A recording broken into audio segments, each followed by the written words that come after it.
think some of the challenges that we're seeing here in the Northeast, and that's where a lot of our clients are heavily populated. In some cases, it could be a state by state basis. I'm based here in Rhode Island, and there's only so much manufacturing going on.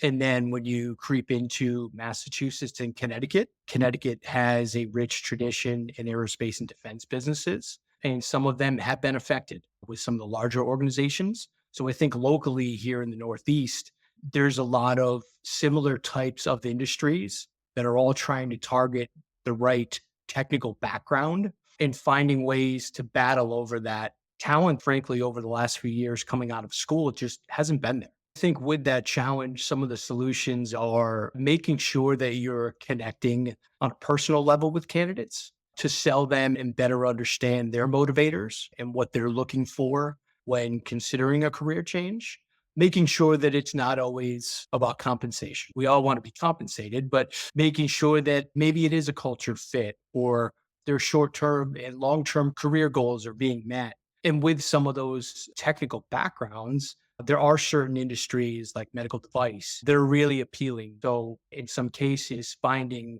backgrounds that could move and transition from one vertical to the other.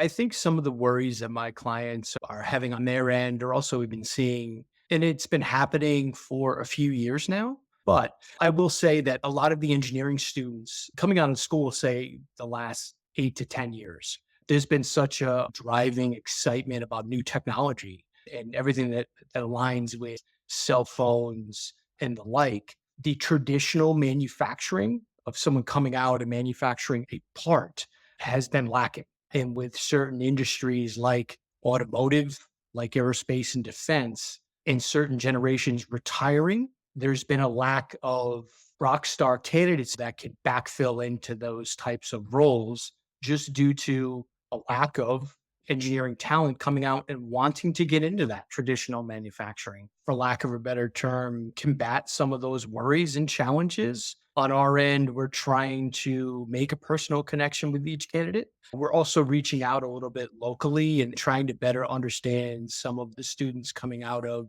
maybe vocational schools that have certain backgrounds that would want to move into, say, a machinist or a tool making industry.